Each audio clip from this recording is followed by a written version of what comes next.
What's good, everyone? This is going to be a project breakdown of my last tune called Nothing Matters. In this video, I'm just going to go through intro, drop, all the instruments, how I think about starting a tune, and a lot of the things that I'm thinking when I'm working on a track. Some of the things that allow me to just expand and go from intro, build up, drop into some kind of like a full track, and just different ideas or different things that I do in order to just like finish a track. So this is the full project, right? And we'll start with the intro.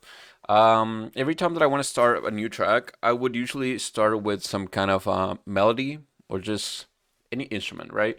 And what I like to do with instruments is I never really synthesize my synths. I like to just throw samples into sampler and see what happens.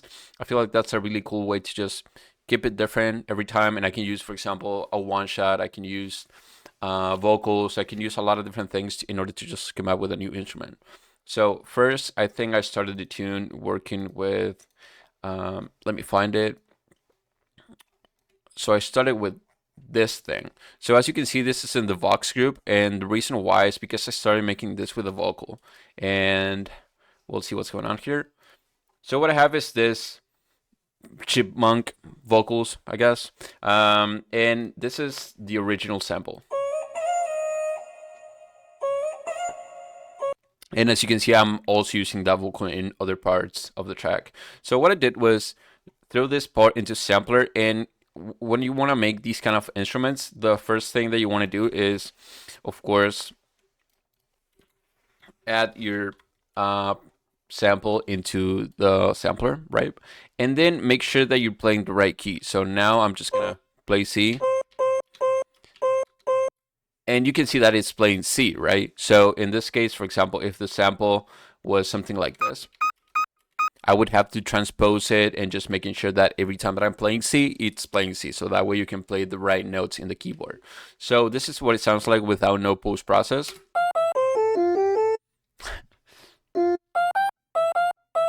Right? And I usually start these kind of instruments by just compressing and distorting like right away. So wait, let me move my camera a little bit. So I usually start distorting right away in compressing. So I'm pretty sure I started with saturator and OTT right away.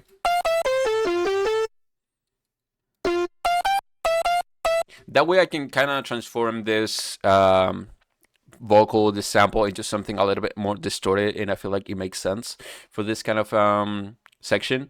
So that's what I did. Saturator first with a lot of drive and the bass turned up a little bit, and OTT. These are the two that I always start with, like most of the time, and I always make sure that I don't want any low end here. So I'm always like EQing things out, especially in the low end.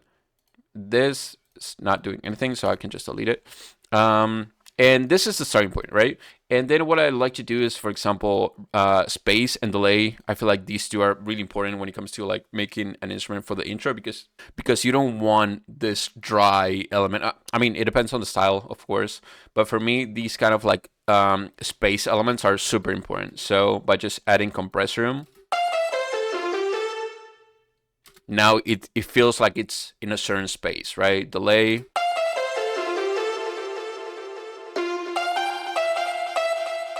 And this is pretty cool because something very fun about sampler is that you can just like move this around at any point in the process, right? So you can just change this and try different sections, and even more with vocals or long samples like this one, where you can find a bunch of different variations for the same instrument. So this is what I started with, and then I added soothe because at some point I think it was a little bit too harsh in the high end. Super small adjustment though. Most of these like changes, for example, soothe or even delay, even more effects, for example, this auto filter later, are things that are happening as I work in the tune, right? It's not that I do everything at once and that's it. I usually start with this, like a super basic idea. Maybe I started with like OTT, saturator, and compressor room, and of course the EQ. And then after I added some other things, some other elements in the project, I came back to this instrument, maybe added delay there or soothe afterwards, you know? So it's a bunch of back and forth between just like making an instrument or sound designing, and then adding more stuff, like writing a little bit of the arrangement, the track, and then come back to this, you know? So this is what I have. And I usually start with melody or some kind of like something that you can sing, kind of, and then low end or basses, right? So this is what I have.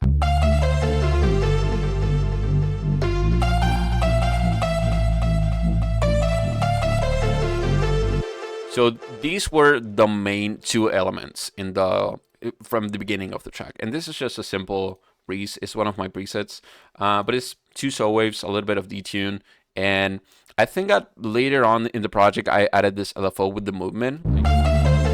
Before it was like this, it was just like this consistent and sustained breeze space, but I added this in order to just get a little bit more movement.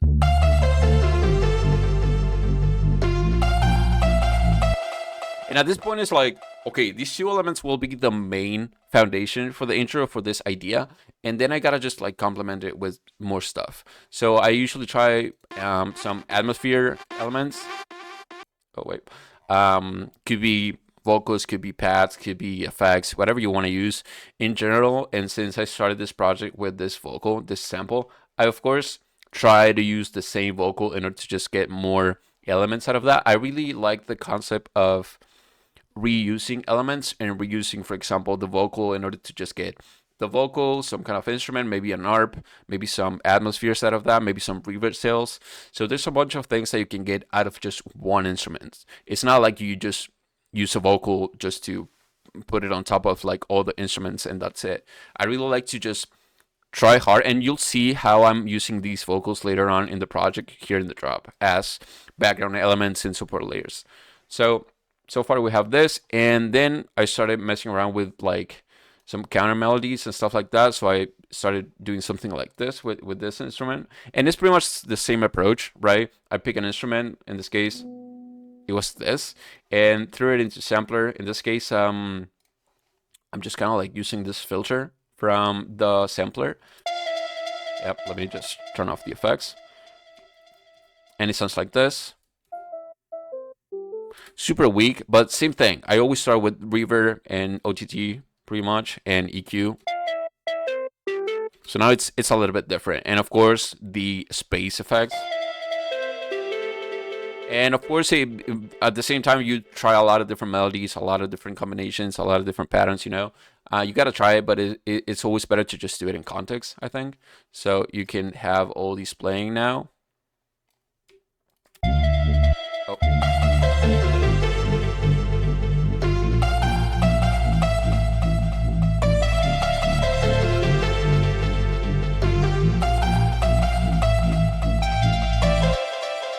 That was kind of like the main motif, right? So at this point, like everything else that you add has to be just support. Has to be like, okay, I'm creating more tension, either with like, for example, rises or white noise, some impact, some stuff like ear candy, a lot of things that kind of like make whatever composition you have in the like whatever main composition you have, in this case these three elements, in order to make these three elements a little bit better, or just like give it enough room, or just like a certain stage in order for these elements to kind of like shine, right? Something like this. So now, as you can see, I have a bunch of like support layers. In this case, I have this vocal. I guess I was, and I think this is where I got the name from, like Nothing Matters, right? I was trying a lot of different vocals, and what I did here was OTT, compress room, and just a little bit of EQ, I guess, just to kind of like filter the vocal a little bit. Oh, because it had this like weird kind of like low end plug, so I wanted to get rid of that. And OTT, you gotta try it in a lot of different ways. I feel like sometimes 100% will work, sometimes less could be way better. But in general, OTT, I mean, me using OTT at this point is just like trying to get this weak vocal into something a little bit fuller, or just more balanced in the frequency range, in the frequency spectrum. And yeah, at the end, just like EQs here and there, a little bit of saturator, but this is soft sound. It's just like making it a little bit louder. That's pretty much it. Super simple. And then I have this thing. I'm using the ambience rack in order to just make some more atmospheres. And same thing, I'm using vocals or samples into this and just like messing around with them, just automating stuff. And in case you don't know, the ambience rack is one of the racks that I put out in the store. And this thing basically works and allows you to just make ambient sounds or atmospheres, right? So it sounds like this. I also added volume shaper, I think, in order to just give it a little bit more movement. Otherwise, it would sound like this.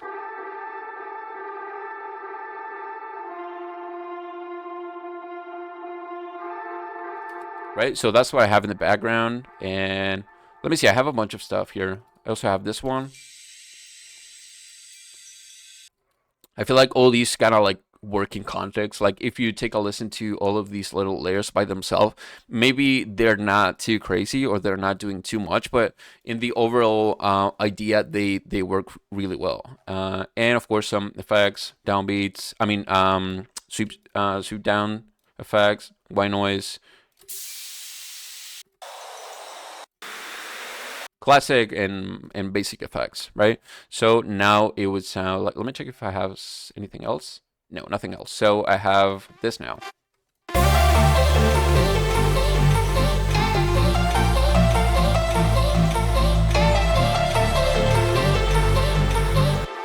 And usually when I'm working on these intros, I try a lot of stuff. As you can see, I tried this channel at some point. I deleted it or I turned it off.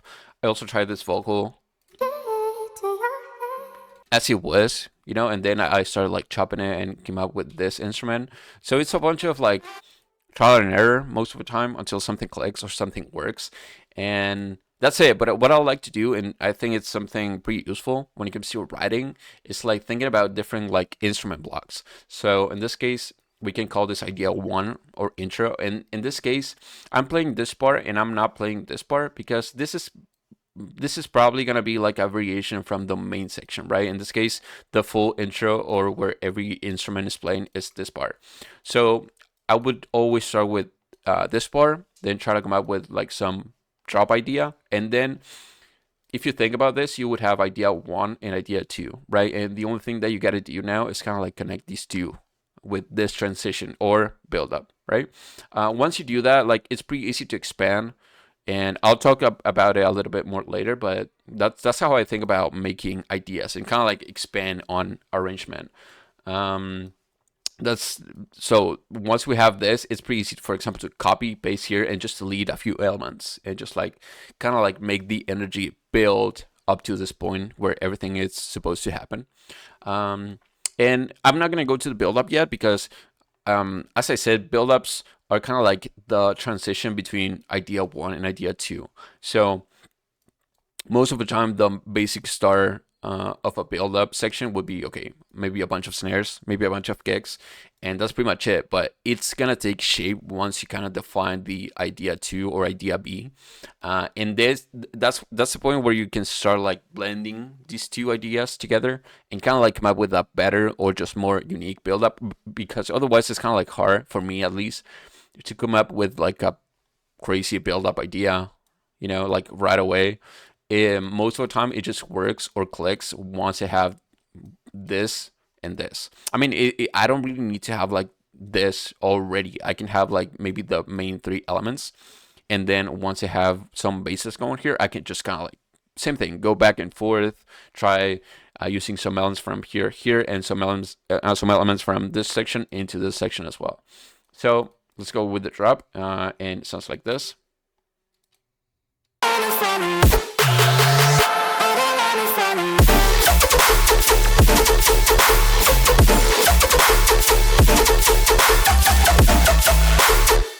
So, I made this track with the bass generator. It was kind of like a sound design session, I remember, and I was just like trying it because I made the bass generator, which is this rack right here, and I never really used it that much. So I was like, maybe I should do it. Like I made it.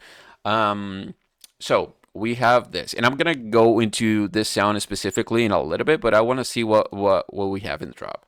So same with the drop, you need to have certain main elements, and as always in drops, you'll have your drums.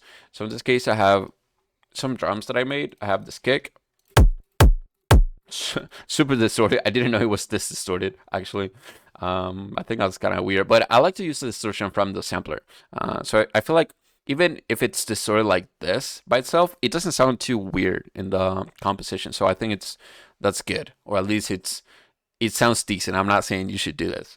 So that's what I have. And G-Clip, I think it's not doing anything. I think I was trying this. I was trying like just 0 dB in order to just like clip the information and just distort like crazy. I'm not sure. But then we have this. We have these layers right here. And when it comes to drums, I don't really like post-processing a lot. Maybe I can just do this where I saturate stuff or distort things. But I'm not gonna go insane with like more effects, because think about this. In this case, I'm using some snares that I made, a clap that I made, so I know what's behind that sample. I know that there's gonna be OTT, saturator, effects, overdrive, I don't know, a bunch of things, right? So it's like me adding more process to this. I feel like it's kind of overkill, right? So I think for drums, you want to have like a good sample selection. You definitely need to choose samples that are healthy and that sound good in the mix, like right away. That should be your starting point. And then you can layer a bunch of stuff. Like, as you can see, that's something that I do a lot, mostly with claps or snares. So I have this clap, this layer, and this kind of like tail on top. And maybe with stuff like this, maybe you can go a little bit more creative with the processing, because this is kind of like a same thing, like a support layer. It's not like the main sample. So the main two would be these two, right? And that's kind of like adding this space. I feel like it's not really doing too much. So that's what I have. And the reason why I use sampler, maybe you're like, why is this doing sampler for the drums? And it's pretty simple. The thing is, like, I can easily change the pitch of some of these sounds. So for example, if I want to change the kick, and you can actually see it here. I have it on E3, and by default this is C3. So this is how the original sounds like. But after just changing the kick to that pitch, basically transposing it down a few semitones, it just fits better in the mix. And that's something that you can easily check. Like, you can just have this as like this by default,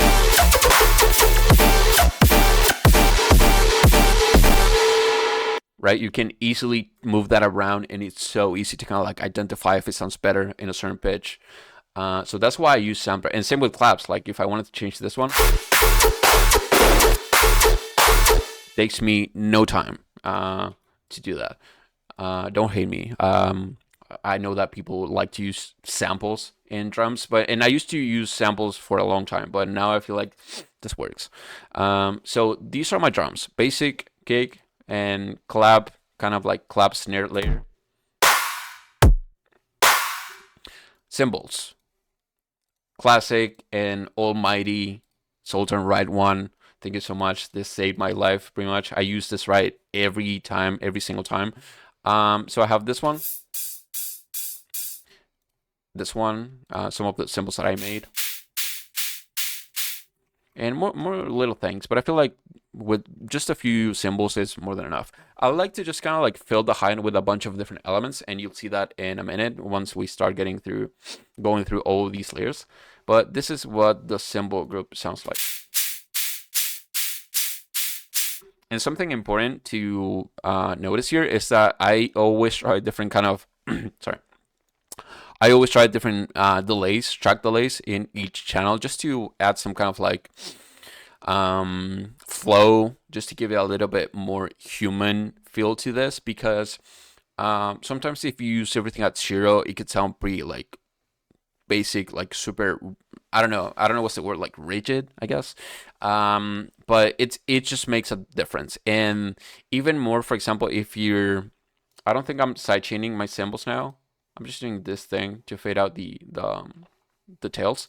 But even more if you're doing like some kind of sidechain, think about this being just exactly on grid. If you're sidechaining your cymbals, they would look like this. So that will also kill kind of like the transient of your cymbals. So I always try to just add a little bit of drag delay. I think it works. And now we have this.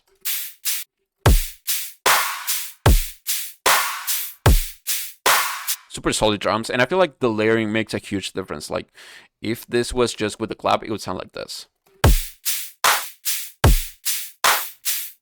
And like, don't tell me you never use something like this and just call it a day. Like most of the time we start with like super basic drums as this, but I feel like just turning this into something a little bit heavier or with more presence in the mix makes a huge difference in energy. And sometimes we kind of like rush through this process. We pick like the most random kicks, clap, cymbals, and then we start working here in the drop. And I don't know. I feel like sometimes you need to just put a little bit of time here, even more with the drums, because they're super important. So A-B difference between this, I mean, with just a clap and with all the layers.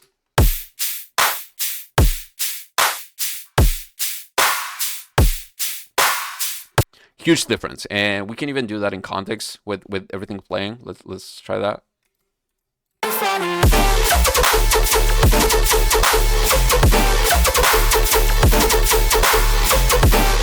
Big difference in my opinion. So we have drums, cymbals, and we have background effects. I'm gonna go with the basses at the last because I feel like that's where we can just like dive into sound design. Take a look at this. I'm using a bunch of stuff, I think mostly vocals from the intro or stuff that I tried here in different sections. And first, this is a pretty cool way to kind of like blend idea A with idea 2, and it's gonna make kind of like the whole track share some similar things, and even more with like these kind of like heavy melodic kind of tracks where you want to keep like this big energy in the drop, but you don't want to like sound like a completely disconnected section, right? Because that happens all the time. It's like pretty easy to get to this part coming from this insane intro with like all this hype in the build up, and then go into something like, I don't know, like different or just like empty, or that sounds off. So in order to avoid that, I like to just include a lot of things from the first idea. And of course, you'll have to make some changes. It's not that I can just go grab this instrument, paste it here in the drop, and that's it. But most of the time, you can just resample this, play with the loop modes, change it, transpose it, just add different effects. And let's see what I have. I'm gonna mute the bass group so it sounds like.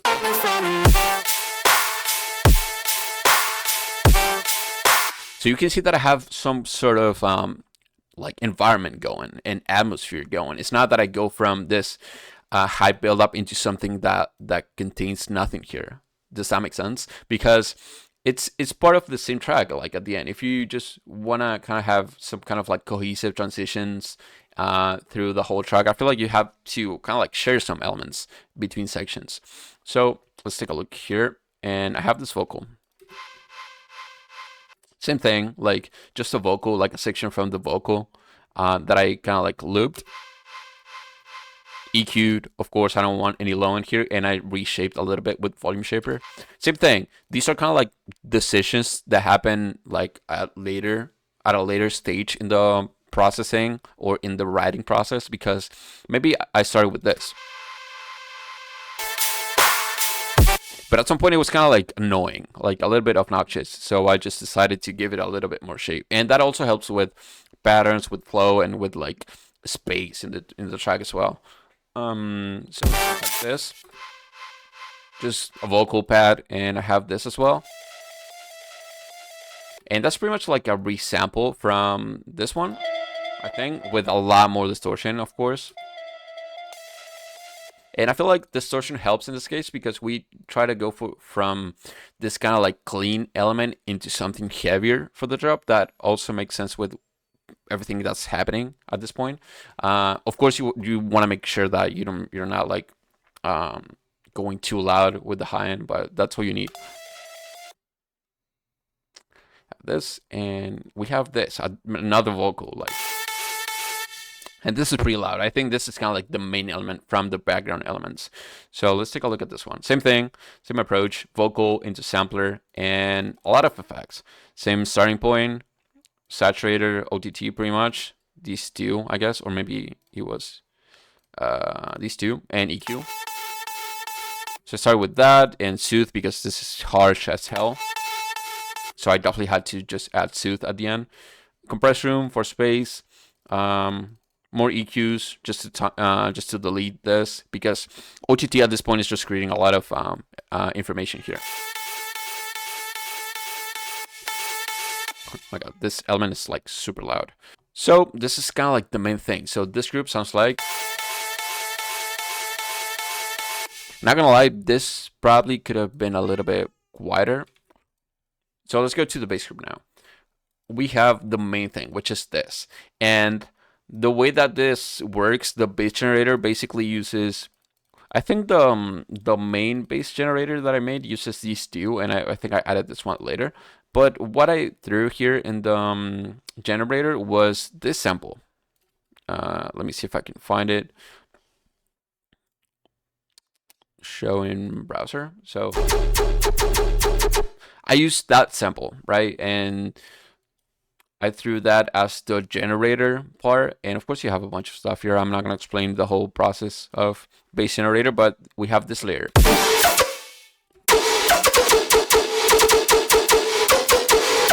And of course we have the sub.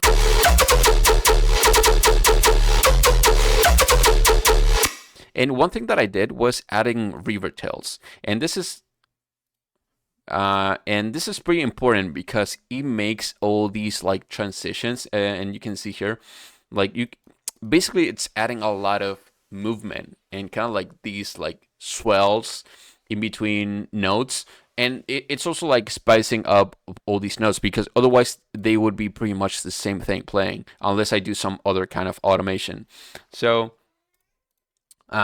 before I forget, I added this snare at the end because I felt like I needed some kind of transient. So like a super small adjustment, but I feel like it makes a difference. So it sounds like this.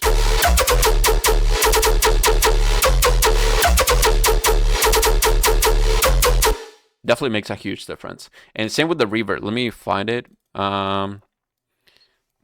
I think it's in the generator, so I have it here. So this is what's getting so this is what I'm automating here. So as you can see, and that creates that kind of like space, that movement from the bass, kind of like getting big, right, in the frequency and the stereo field. So if I turn it off, it's not weak, but it's definitely a little bit weaker than the reverb version, right? So, sorry, if I play it in context with no reverb,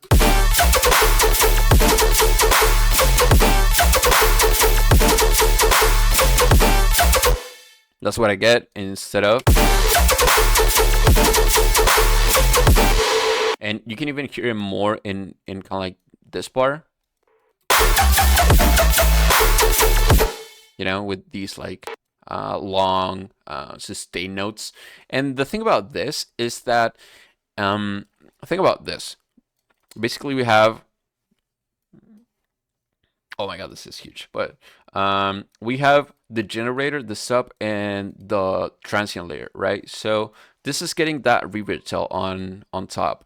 And the thing is, like, this reverb tail then gets mixed with the sub and with this transient layer into the global processing, which in this case is OTT and saturator, super basic processing.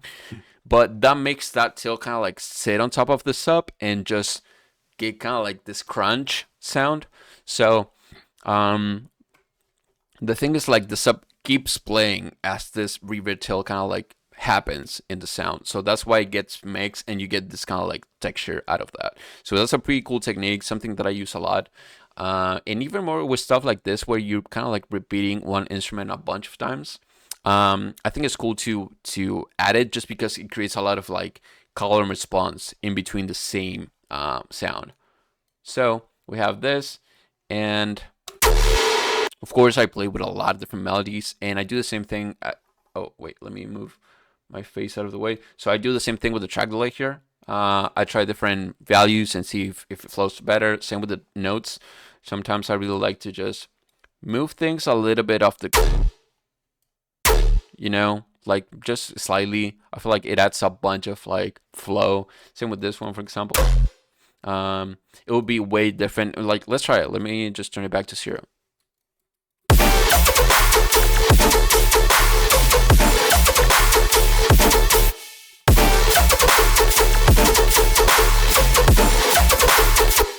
Same thing. Like, let me just do it like this. So same thing. Think about the kick. Yeah, that's a kick. And then we have the clap, right? And below these, so basically these are sending the information to the sidechain. So now your signal looks like this every time these are playing. So same thing. If you have this quarter note or this pattern right here, think about this. Sidechain is just destroying this one. It's like completely removing it from the mix. So by just adjusting kind of like the track delay in different instruments, you can kind of like move all the signal a little bit to the right. So that way it would look like probably like this now, right? And there's probably going to be a little bit of information just getting dugged because of the sidechain, but that's fine. Like now the pattern sounds way more present in the mix because sidechain is not affecting it that much. And that's something important to keep in mind. But that's basically most of the track. And sub is coming out of this one. I don't have any external sub because if you think about it, this is just a sampler with a sine wave. I think it's just a distorted sine wave. And this is going through the mix like pretty clean. It's just getting distorted a little bit, but it's not too crazy. It's not getting too destroyed in the mix. So that's pretty much all I have. Of course, I have more layers. I have more layers in this channel, and this is something cool that I like to do. Is let me just move my face here again. So take a look at this. This is just a respace, but the thing is, like, I'm using this respace in order to just like fill the high end, and maybe you're wondering why. And the reason is respaces or all these like sustain notes or sustain sounds, I guess, contain a lot of distortion and a lot of like texture on top. So I can probably use that and just like transpose it, maybe just cut the low end because I don't need it, and just use that as a support for the high end. So this is what I have. And that sounds like so bad by itself, but in context. And the cool thing about this is that if you have like a long sample like this, you can easily move it around and just try different parts, right? And as you can see, this is kind of like me playing with sound, just trying different texture modes or different warping modes. You can try a bunch of these, try different pitch. Yeah, this is what I came up with, and I think it worked. And a lot of times I'm just doing, for example, this part like this and probably changing this layer somewhere. In this case, I'm just using the same. Oh, for example, here for the last drop, I have that. But yeah, I think it's something cool in order to just like add the top layer, like the sprite top end, because it would sound like this. I mean, let me just play it like this and then turn it off.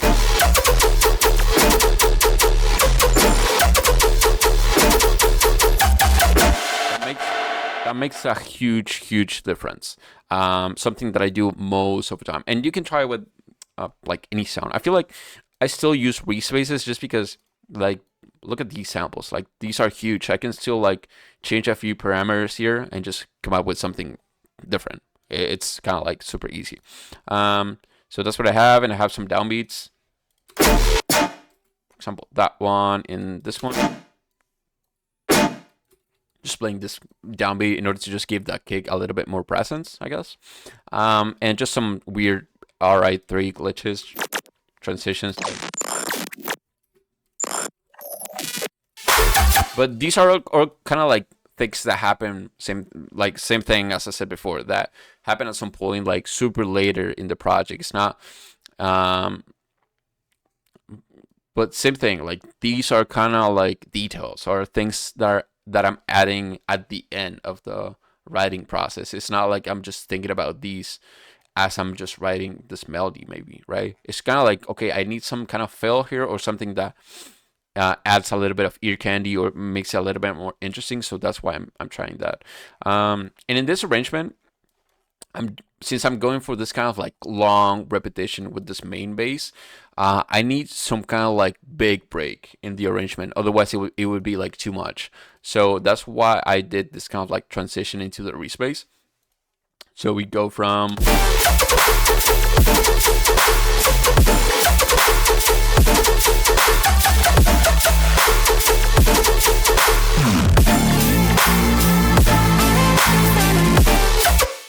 and that's kind of like the motif, right? So I'm basically using this as kind of like, okay, I'm just removing everything away and then I can come back to the sound.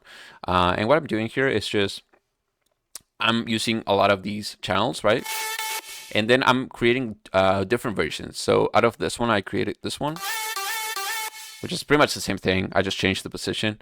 And I added this from the intro. You know, and of course the vocal. Where is it? Here.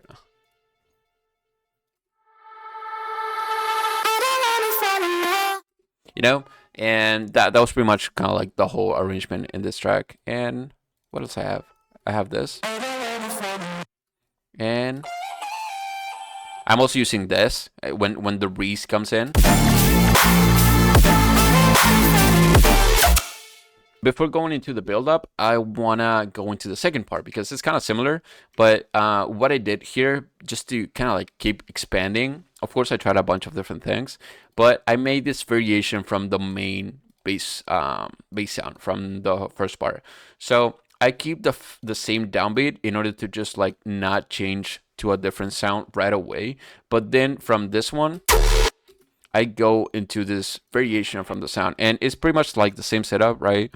Same kind of layers, but I'm using a different sound in this case. So I'm using that one, right? So now it sounds like this. And you can even hear the reverb tails doing a lot more here. So if I turn it off,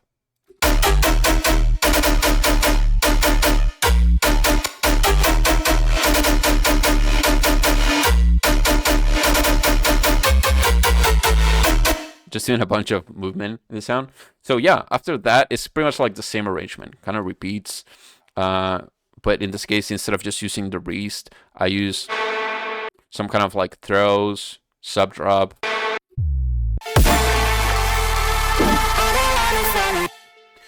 Right? So after doing that, I mean, of course, same thing, a lot of back and forth, a lot of working here, here.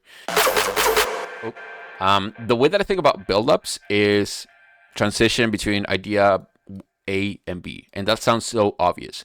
But the thing is, like, I like to think that way because in order to just make that transition kind of work, the only thing that I need to do is kind of like share some elements in common between this part and this part. Sometimes you don't, if you want to go for a crazy switch up out of nowhere.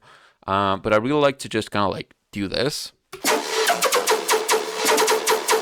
where I'm basically teasing the sounds from the drop and maybe filter with just like less energy, or in this case, I'm using cabinet and reverb to kind of like change the spacing of the sound or like the position, the way that it sounds. I'm using that, and for example, that's the main thing that I'm sharing from the drop. So I basically resample the whole group, put it here, and just, I don't know, added some effects. And from the main intro, I'm just using a bunch of different things. So we go from this intro to this, and this is a different version of the first pad, this vocal, resample layer from the vocal with a bunch of reverb and some effects, of course, impact and some stuff. I'm also sharing the same drone here, so the transition is pretty smooth. And I feel like with stuff like this kind of melodic, heavy mix, is pretty helpful.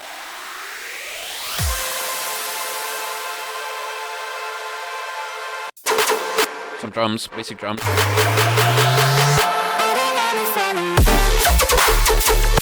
And the vocal, same thing. Like, if you take a look at the process, it's super simple, just a bunch of distortion, OTT, main things from the vocal. And I don't know what this reverb is doing. Okay, so it's playing some stuff here in the breakdown. But that's pretty much it. Like, the way that I work on buildups is it's just like that. I like to just execute here and this main idea, execute here. I'm probably gonna have some kind of like basic snare effects going up, and that's it. No pre-drop. But once you start like getting this a little bit better with a little bit more elements, and this too, you can start like kind of like getting some of these, putting them here in this section. Same with these. You know, you start working on this transition, because I feel like this, like, I know we all hate kind of like working on buildups. It's kind of like not really fun most of the time, or not really interesting. But I feel like this is pretty important if you want to go. I feel like in this case, the transition is pretty smooth and it's not like a big switch up. But let's think about going from this to something super heavy, like completely tear out drop. I don't know. This has to be well executed, because if not, the transition from this to this is gonna sound bad, or this is gonna sound like completely off. Like, it's gonna sound like a different tune, basically. So that's how I would do it. And of course, a lot of trial and error. It's not like I just do it at once, everything in just one session. Sometimes it takes time until you figure stuff out. And as you can see, I don't like deleting stuff, because I'm always kind of like trying stuff back. Like, there's so many stuff that's off. But I like to keep those in the project, because I know that at some point I can reuse them or see if they make sense in a different part. Because, for example, I used a pre-drop, I made that pre-drop, but when I was working on here, I kind of like added the vocal back here.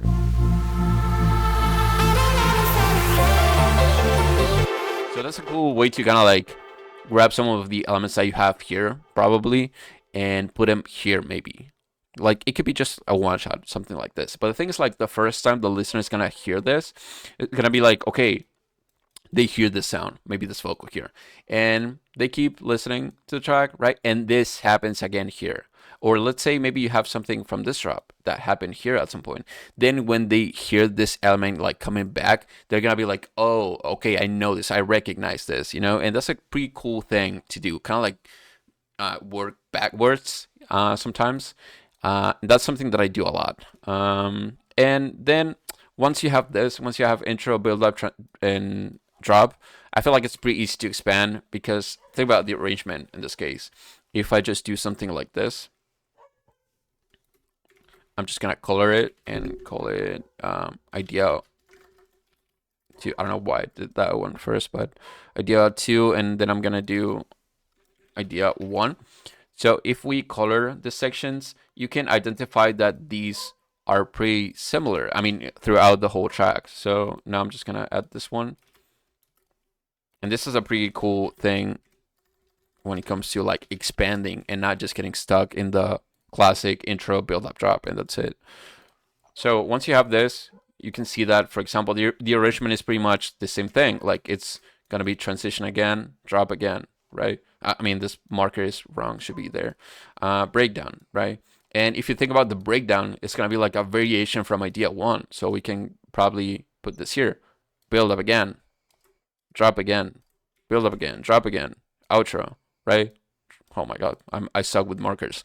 But that's pretty much it. Like, look at the arrangement. It's pretty simple. The thing is, like, okay, of course, if you're gonna use the same drop, it's up to you. It's gonna be the most repetitive stuff ever.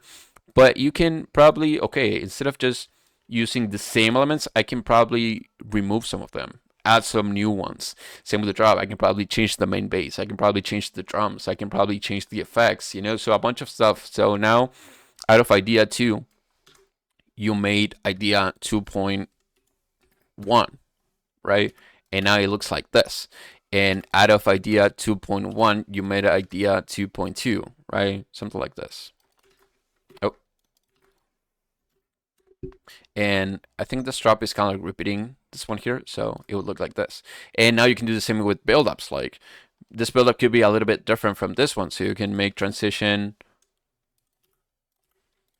2, right? And maybe with 2 buildups, you're fine. So we can probably reuse this. So now the arrangement looks like this.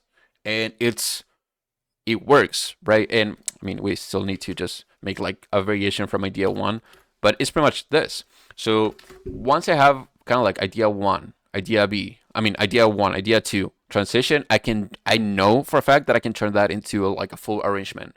And sometimes you'll have like different arrangements. Maybe you don't have this build up in between. You have just like different drops and like a longer breakdown, something like this. But that's just a different thing. I don't want to just go into arrangements too much. I'm just trying to explain my thought process behind me just working on the track, because yeah, this is fun. It's cool to just sound design here. Yeah, I made this cool intro. Now I gotta turn this loop into a track, and that's where it gets different. That's where it gets difficult. That's where sometimes we get stuck and we don't know what to do, and we're kind of like tunnel vision, just doing this and just this part, and we don't want to do anything else, and we start a new project. But yeah, try this, and the only thing that you need to do is, okay, grab this, copy paste it, follow the arrangement, just expand the track, get a 40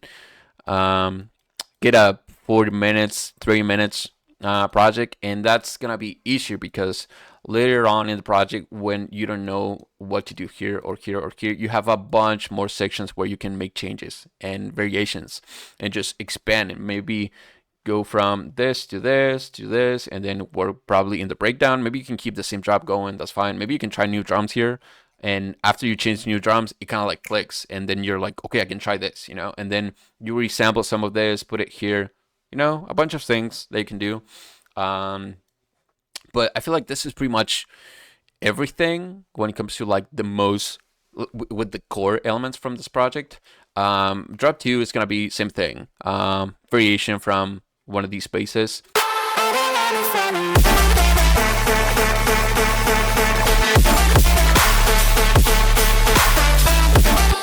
And take a look at this. Bass generator, same stuff, but now I'm using, wait, this is not the main one. This is, I'm sorry. This is now a vocal, and that's why it sounds like that. Now, instead of just sounding like this tear out bass, I guess, or kind of like this gun sound, it sounds like this melodic thing, right? Because it's coming out of a vocal. So now we have same thing. So, and snare, and a bunch of reverb automation.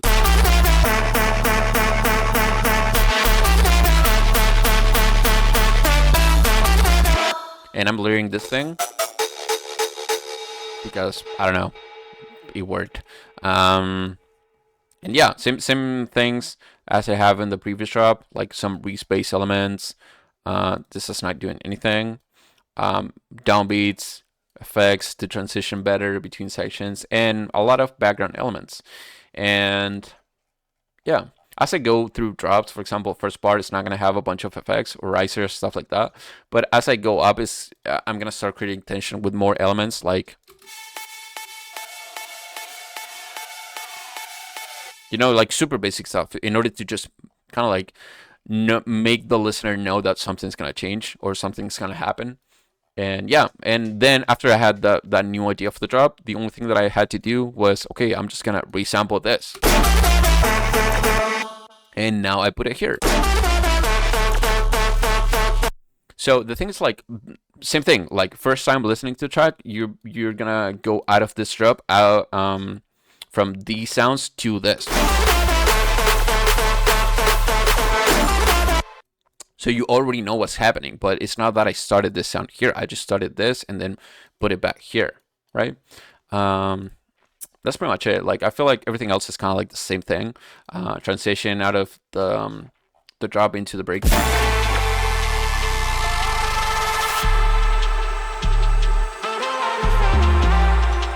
So same thing. If we think about idea 1 and idea 1.2, I guess I'm repeating the same. I'm using the same element here.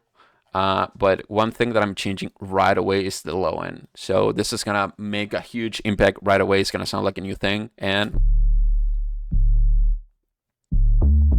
I'm using the bass shock with delay. Oh my god, and strum effects for some distortion, and new bass line, new like progression as well. That helps a lot to kind of like get something new going. But then I go back into the same stuff, right? I keep playing this new bass line, but on top I have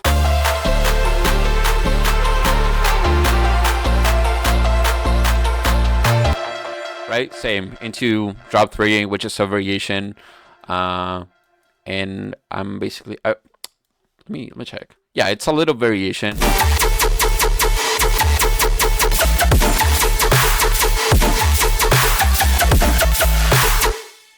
But that's pretty much it. Then outro, like super basic stuff, and last drop is just repeating.